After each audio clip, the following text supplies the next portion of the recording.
I can start. Thank you so much. It's a pleasure to be here among so many human rights defenders. You probably, everybody knows that there is a protest going on in Iran, which is in its 8th or 9th week actually. So the protest that started, or they were triggered after the brutal murder of Mahmoud Amiry, which you mentioned, they have turned into nationwide protests where Iranian people have come on the streets and they say that they have had enough of an oppressive, incompetent and corrupt regime. According to Iran Human Rights, at least 356 people have been killed on the streets, and exactly as it happened in Myanmar, they shut down the internet with restrictions and started shooting, but they haven't managed to control. Thousands have been arrested, and many of them are in danger of being sentenced to death. We know of at least 20 who are facing charges that are punishable by death, and one death sentence has been issued. We are very concerned that unless there is a very strong international reaction, or unless the political cost of this is increased dramatically, we might be facing a mass execution. And that's why we have called on the international community to send a strong warning to Iranian authorities that execution of protesters will have severe consequences. So, back to your questions. Yes, that penalty has always been used by Iranian authorities as a tool to spread fear.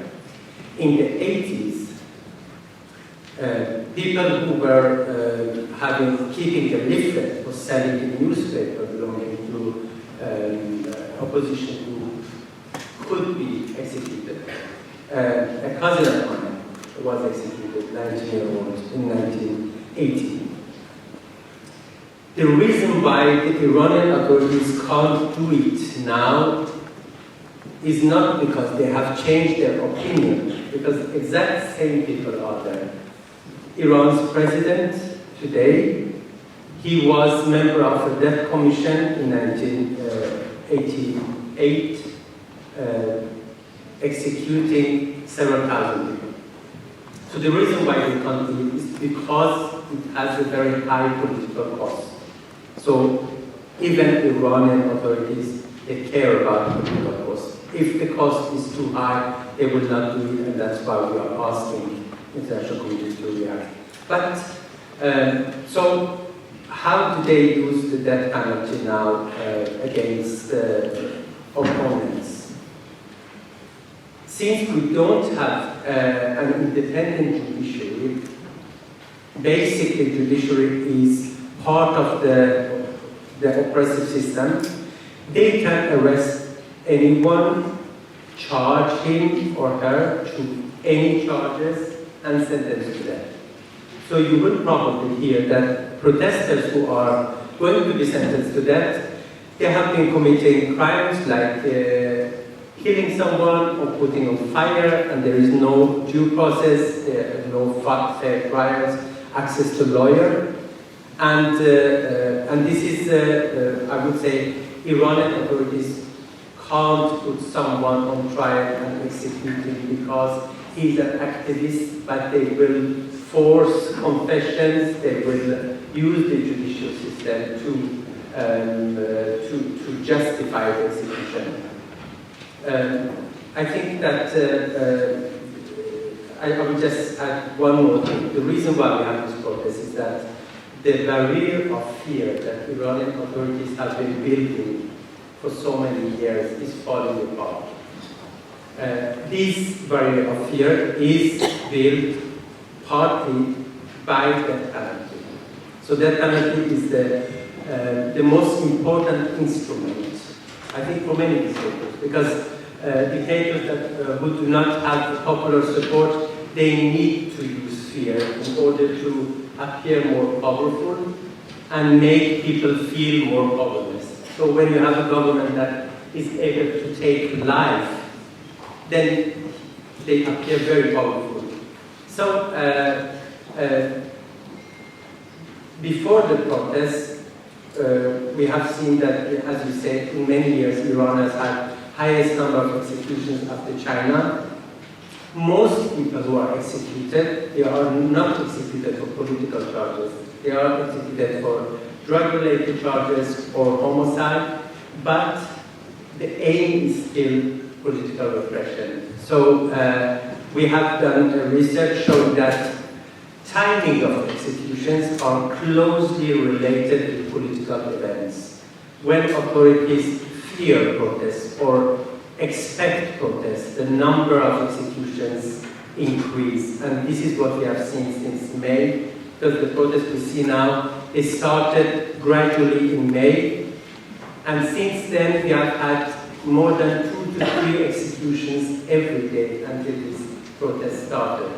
So even if the execution is for a charge like drug trafficking or any other criminal act, but it has a political purpose. So that's why we say every execution is a political execution.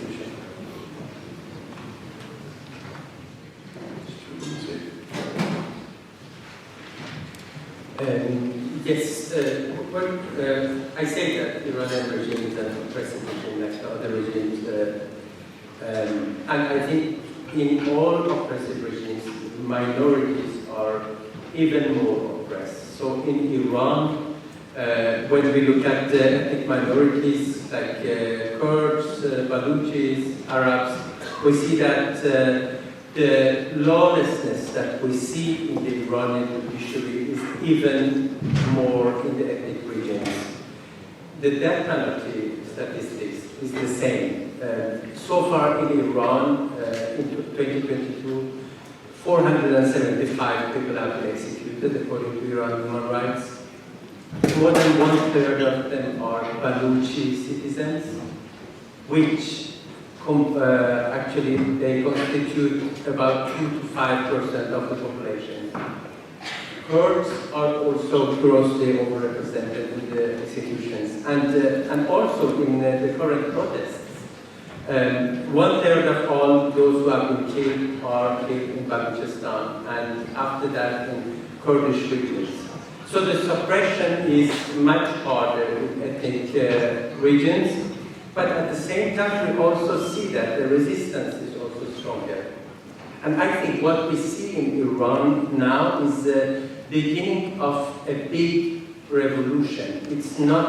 It's beyond the change of the regime. It's I would call it revolution of dignity for all people who are being treated as second-grade citizens. Women who have been, according to law, second-degree citizens, and also ethnic people belonging to ethnic minorities. And this is the reason that if you look at the icons of the ongoing revolution, one of the icons is Mahmoud Amiry, whose name everybody knows. She was a 20-year-old Kurdish girl. Another icon is Hodamur Lejei, is 27-year-old Baluch man. I don't know if you have seen a picture of a man being tied to a flag there.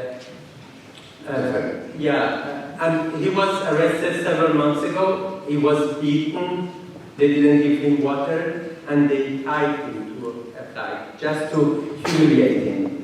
Few months later, when the protest started, he went on the streets to protest for his dignity and, of course, our dignity. And he was killed. And now 2 of our icons belong to ethnic minorities.